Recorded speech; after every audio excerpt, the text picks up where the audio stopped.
Je t'ai eu, hein, avec mon titre. Tu cherches le nouvel outil facile, rapide, la nouvelle tendance pour 2025 pour être capable de maximiser les résultats de ton podcast. Bien, je vais t'en donner des nouvelles tendances, je vais t'en donner des nouveaux outils qui vont pouvoir t'aider. Mais je t'avertis, la première tendance, la première chose que je vais te proposer de faire pour être capable de gagner en efficacité avec ton podcast, ça va pas te plaire. Je te le dis tout de suite. Parce qu'on parle aujourd'hui des tendances 2025 en podcasting. Et la toute première tendance, bien, ça sera pas une tendance que tu t'attends de voir. Tu cherches une façon de démarquer et tu as choisi le podcast pour y arriver. Que tu aies lancé ou non un podcast en ce moment, ben t'es au bon endroit. Mon nom est Marco Bernard et avec l'Académie du podcast, j'ai aidé plus de 1000 francophones de 15 pays différents à se lancer dans le merveilleux monde du podcast depuis 2018.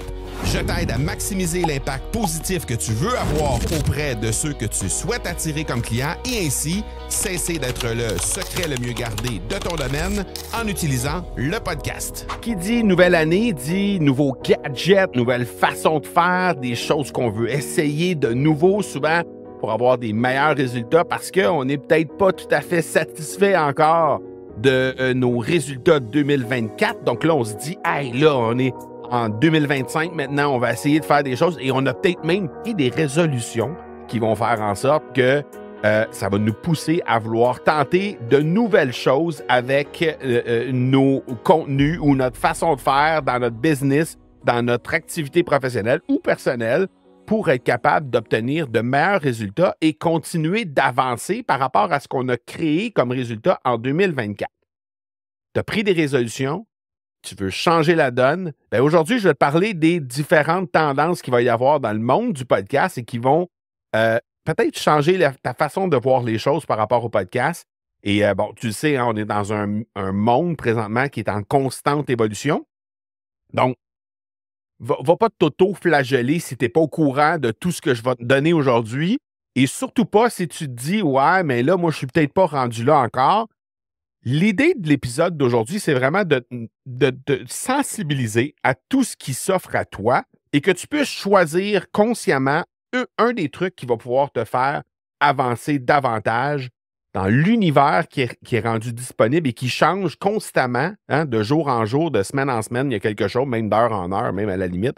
Il y a des nouvelles choses qui se pointent dans ta boîte courriel ou dans les publicités que tu vas voir sur les différents réseaux sociaux et qui peuvent être considérées comme étant the next big thing, le prochain objet brillant là, que tu peux voir et qui pourrait potentiellement t'amener au Saint Graal que tu cherches depuis si longtemps. Je te le dis tout de suite, il n'y en a pas vraiment de recette magique. OK? S'il y a une tendance en 2025 que je pourrais te nommer dès le départ, c'est que clairement, il n'y a pas de recette magique. Il n'y a pas de bouton. Hein? Les fameux boutons, là, That was easy. Je ne sais pas si vous avez ça en Europe. Au Québec, on a ça. Le fameux bouton rouge de bureau en gros, là. Hein? Ça n'existe pas. Ça n'existe pas. Bon. Première chose que j'ai envie de te parler, c'est la plus grande tendance et le plus grand conseil que je pourrais te donner, hein, en lien avec l'ensemble des possibilités qu'il va y avoir et qui vont se présenter à toi pendant toute la prochaine année. La première chose que je pourrais te parler, c'est d'arrêter de courir après le nouveau gadget, d'arrêter de courir après la nouvelle façon de faire, d'arrêter de courir après le nouveau bouton magique. Parce que tout ça, là, hein, et tu le sais, là, ton fil d'actualité, il est inondé présentement, ta boîte courriel probablement aussi est inondée de nouvelles choses, de trucs qui est plus vite, plus facile, plus rapide, qui te permet d'aller plus loin. Et dans les faits, tout ça va absolument rien changer si tu ne portes pas une attention particulière à une seule chose avant tout ça.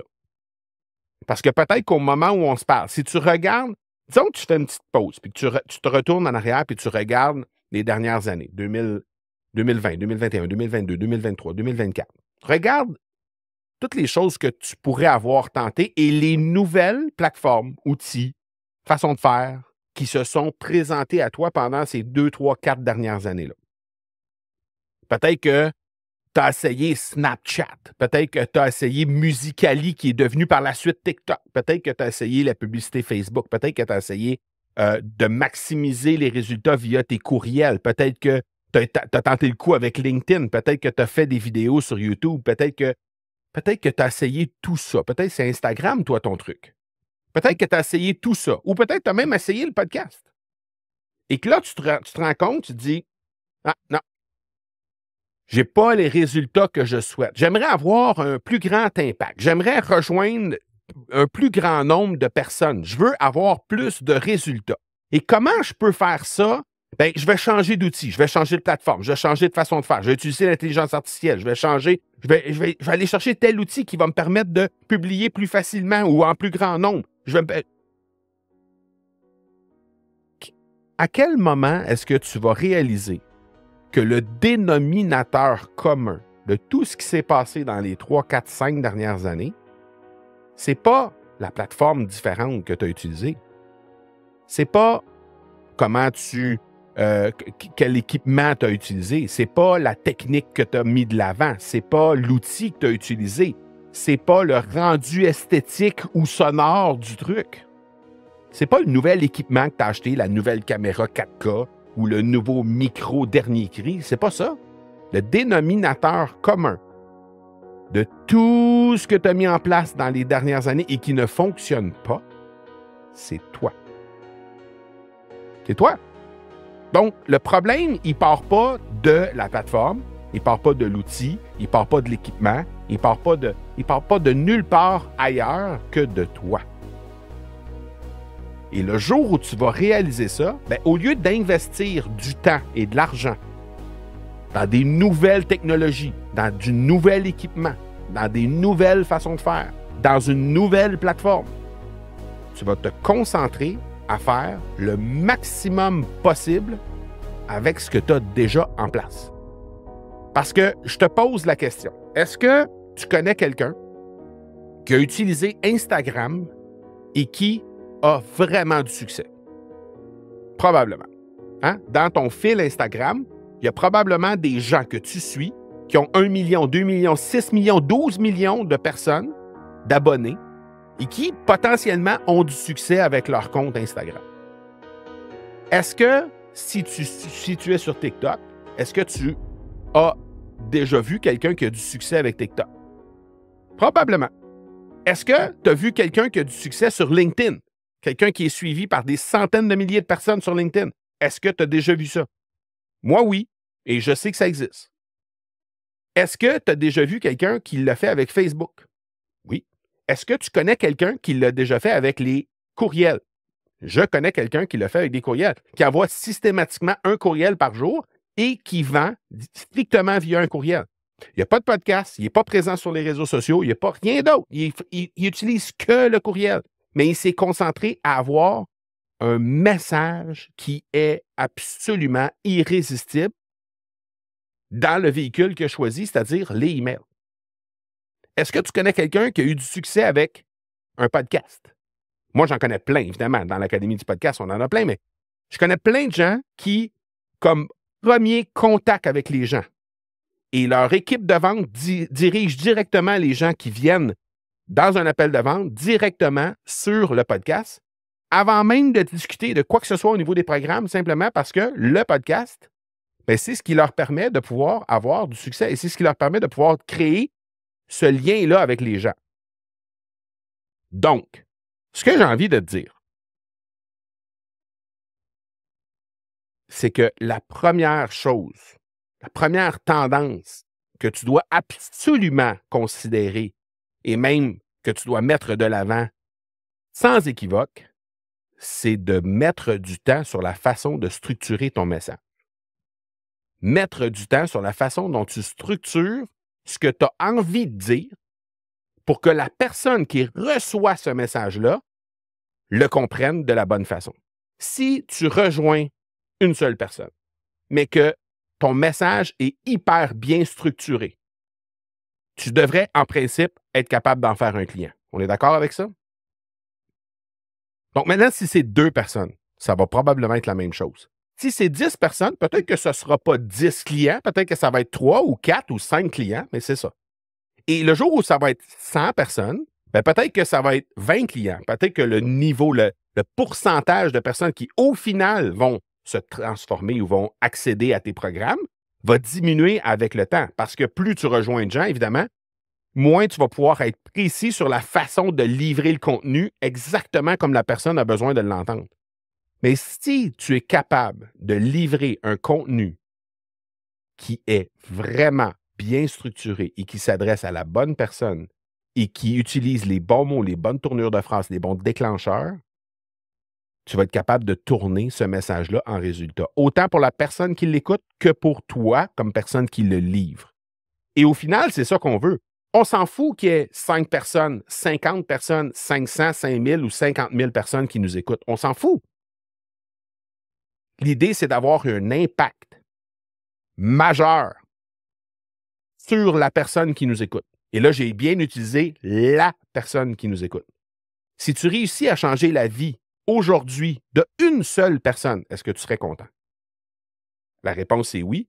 Pour être capable de faire ça, il faut structurer notre message de la meilleure façon possible pour être le plus efficace possible. Donc, le dénominateur commun de toutes ces plateformes, tous ces nouveaux outils, toutes ces choses-là, c'est ton message. Donc, si tu mets de l'avant un message qui est impactant et qui est bien ficelé, bien structuré, tu vas réussir, peu importe la plateforme. Donc, ça, c'est la première chose sur laquelle je mettrai mon attention en 2025. D'ailleurs, si jamais tu veux voir un peu comment tu pourrais améliorer la livraison de ton message, nous, on va animer la semaine prochaine. Donc, si tu captes l'épisode en question, l'épisode que tu es en train d'écouter, si tu la captes au début du mois de janvier 2025, tu as la possibilité de t'inscrire. Je te mets le lien dans les notes d'épisode d'un webinaire sur lequel tu peux t'inscrire et qui va te permettre de pouvoir accéder. En fait, le lien va t'amener vers 3 webinaires. C'est une série de 3 webinaires qui va te permettre de comprendre comment créer un message impactant. Et ça, c'est gratuit, donc tu peux t'inscrire. Et si jamais tu captes après, donc si au moment où on se parle, on est en février ou plus tard en 2025, tu peux quand même te rendre au même lien et si on anime la même série de webinaires dans peu de temps, bien, tu vas pouvoir être dirigé soit vers la liste d'attente, soit directement sur la page d'inscription. Tu vas pouvoir t'inscrire pour assister à notre prochaine séance. OK? Donc, ça, c'est la première chose. Moi, je pense que ça mérite vraiment une attention extrêmement importante de ta part de pouvoir structurer ton message de la bonne façon. Et c'est aussi ce qui va te différencier de tout ce qui s'en vient des autres tendances.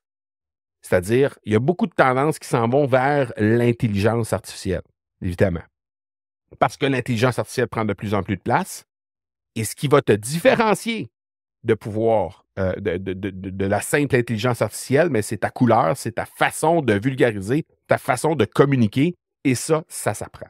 Donc, ça, c'est la première chose. Deuxième chose, l'intelligence artificielle va t'aider à décupler ton message, le bon message, évidemment, celui dont on a parlé dans la première tendance à utiliser, vers le plus grand nombre de personnes possible. Parce que là, tantôt, je t'ai dit, si aujourd'hui, tu es capable si aujourd'hui, tu étais capable de transformer la vie d'une seule personne grâce à ton message, est-ce que tu serais heureux de ça? Je suis certain que tu as répondu oui quand j'ai mentionné ça dans l'épisode juste un peu plus tôt. Et là, ben, l'intelligence artificielle, ce que ça va te permettre de faire, c'est de pouvoir communiquer ton message que tu as créé déjà sur une pièce de contenu à quelque part, de le communiquer dans un plus grand nombre de formats et à un plus grand nombre de personnes. Et ça, cette possibilité-là, ben, c'était là déjà en 2024, mais c'est une tendance qui va s'en venir à la hausse en 2025, clairement.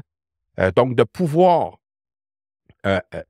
accéder à des façons de faire qui vont te permettre de décupler ton contenu, de le découper et de le rendre disponible à un plus grand nombre de personnes possible, ça, c'est quelque chose qui va être extrêmement tendance en 2025. Donc, si tu n'as pas encore les facilités pour être capable de faire ça, ben, je t'invite à communiquer avec nous, academypodcast.com/appel. On va pouvoir t'aider à rendre disponible pour toi des ressources qui vont pouvoir te permettre de décupler ton contenu et faire en sorte de pouvoir t'aider par rapport à ça. Ensuite de ça, troisième tendance, les croisements de contenu. Parce que étant donné aujourd'hui que l'intelligence artificielle rend disponible l'information de plus en plus facilement, ça va être important d'avoir un plus grand nombre d'angles de ton contenu qui va être rendu disponible. Et ça, je m'explique. Disons que je vais donner une entrevue à quelqu'un qui est en mode développement personnel, par exemple. OK? Un podcast sur le développement personnel décide de me recevoir et m'interviewe sur ma vie d'entrepreneur, sur ma vie de coach, mentor en podcasting et veut avoir mon regard sur vers où on s'en va par rapport à ça. Donc, ça amène un angle qui est différent de ce que je fais dans mon podcast présentement parce que oui, parfois, on va parler un peu de développement personnel, un peu comme on l'a fait au dernier épisode. D'ailleurs, si tu ne l'as pas fait, j'ai parlé de mes apprentissages de 2024. Donc, si tu n'as pas vu ça, cet épisode-là, si tu n'as pas entendu cet épisode-là, je t'invite à reculer de 1. Le dernier épisode de 2024, l'épisode 359, je pense que ça mérite ton attention, les derniers apprentissages. Et il y avait un peu de dev perso là-dedans. Mais tout ça pour dire qu'un podcast de développement personnel me recevrait, ça amènerait une couche différente de la façon dont je crée mon contenu. Et ça, plus tu vas pouvoir créer de différents angles dans lesquels ton contenu il est présenté, plus l'intelligence artificielle va pouvoir rendre disponible aux gens, parce que clairement, quand les gens vont faire une recherche, vont poser une question dans l'intelligence artificielle, souvent, ce que ChatGPT, par exemple, pour ne pas le nommer, mais n'importe quelle autre intelligence artificielle fait, c'est qu'elle va scanner le web et elle va chercher de l'information qui est déjà disponible. Donc, s'il y a quelqu'un qui a une question en lien avec peut-être le développement personnel et le podcast, il y a des chances que ce soit mon contenu à moi qui sorte. Mais si je le fais à travers mon podcast à moi et qu'on n'a que cette information-là qui est disponible, ça fait en sorte qu'il va y avoir des trucs qui vont être un peu plus pointus en lien avec le podcast, mais il n'y aura pas nécessairement de trucs sous plein d'angles différents. Donc, les croisements de contenu, les collabos entre podcasteurs, c'est plus important que jamais parce que ça amène une profondeur incroyable à comment tu livres ton contenu et comment tu peux, sur quoi tu aimes parler par rapport à ta thématique à toi. Donc, d'avoir des collaborations, d'avoir des liens, des relations entre différents podcasteurs, ça va nécessairement être extrêmement utile pour toi. Donc, je t'invite à jeter un petit coup d'œil sur les différentes communautés qu'il y a sur le web, dans le cas du podcast, mais ça peut être dans n'importe quelle sphère, en fait, d'activité, où il va y avoir des gens qui vont être dans des communautés qui vont être similaires à la tienne. Hein? Et à ce moment-là, des fois, c'est des trucs qui sont juste un peu connexes, complémentaires à ce que toi tu fais, et ça va te permettre de pouvoir faire exploser tout ça. D'ailleurs, on a notre communauté, le campus, qui peut aussi t'aider par rapport à ça, parce qu'évidemment, on a des gens là-dedans, au niveau du campus, des gens qui sont soit en train de lancer leur podcast, soit qui ont déjà lancé leur podcast. Donc, dans tous les cas, ce sont des gens qui peuvent t'aider à maximiser ton contenu et peut-être recevoir cette personne-là sur ton podcast. Peut-être l'inverse aussi, que toi, tu puisses être reçu sur le podcast des autres personnes, des gens qui sont des gens qui sont complémentaires par rapport à ton contenu à toi et tu vas pouvoir les découvrir à travers ces communautés-là. Si jamais tu veux jeter un coup d'œil au campus parce que tu n'es pas encore présent là-dessus, je t'invite à le faire. C'est vraiment une super communauté. academypodcast.com/campus. Ça va te permettre de pouvoir avoir une belle possibilité de création de relations avec des gens. Ensuite de ça, 4e tendance, c'est le contenu pointu. Vraiment le contenu très niché, très ciblé, qui va être encore plus important que jamais. Pour exactement la même raison que ce que je viens de dire. C'est-à-dire que, en fait, c'est juste l'opposé de ce que je viens de te dire. C'est-à-dire que le contenu collaboratif avec d'autres podcasteurs va amener des nuances plus grandes à ce que toi, tu as envie de créer comme thématique, comme contenu dans ta thématique.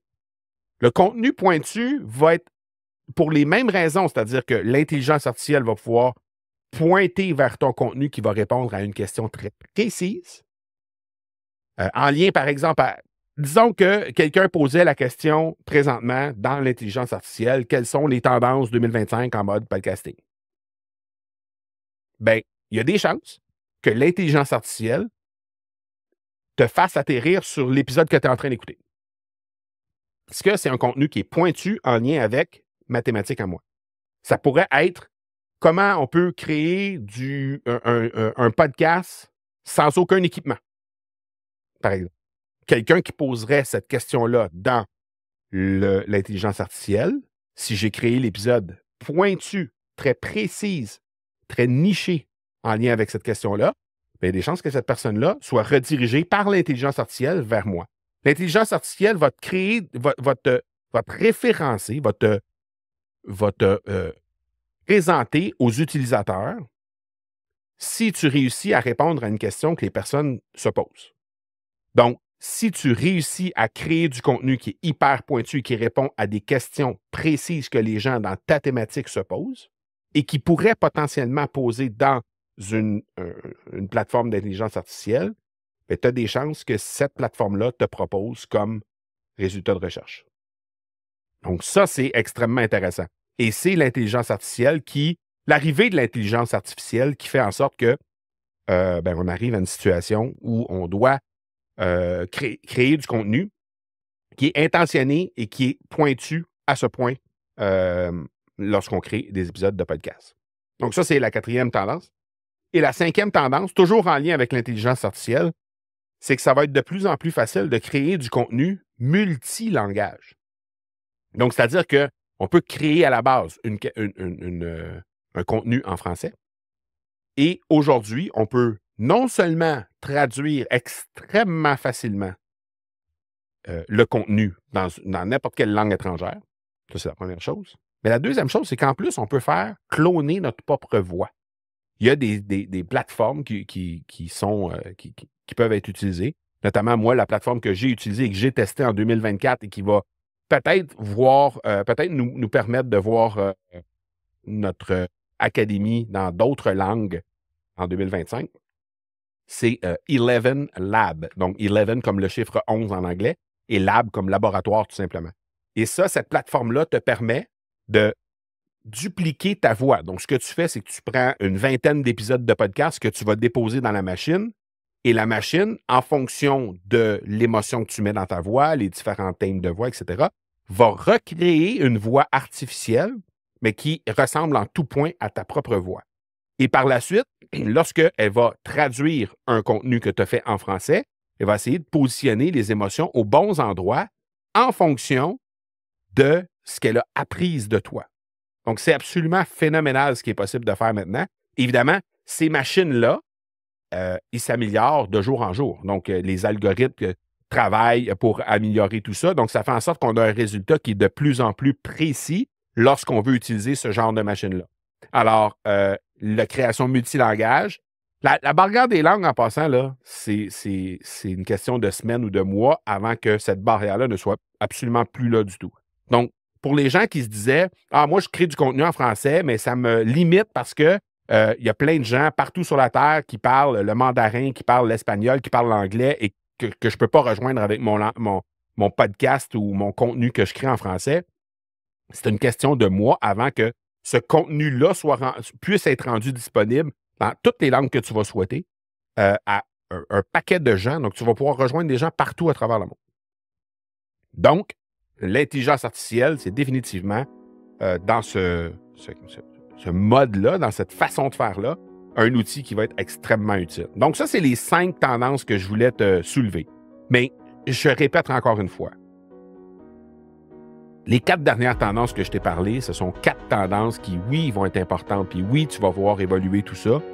Mais si tu ne portes pas une attention particulière sur la toute première tendance que je t'ai parlé dans cet épisode-là, c'est-à-dire prendre le temps d'arrêter de courir après le nouveau gadget et de te concentrer d'abord sur la structure de comment tu dis les choses, sur comment tu peux faire en sorte de faire que les gens vont se transformer réellement et vont comprendre les mots que tu leur dis, vont être capables de se transformer ils vont comprendre l'importance de ce que tu dis à travers les mots et à travers la façon dont tu le dis, que tu vas comprendre les différents déclencheurs qui peuvent prendre les gens et les porter à prendre action.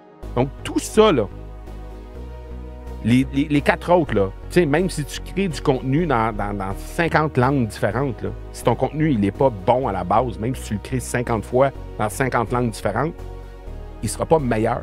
Il va juste être 50 fois mauvais, tout simplement.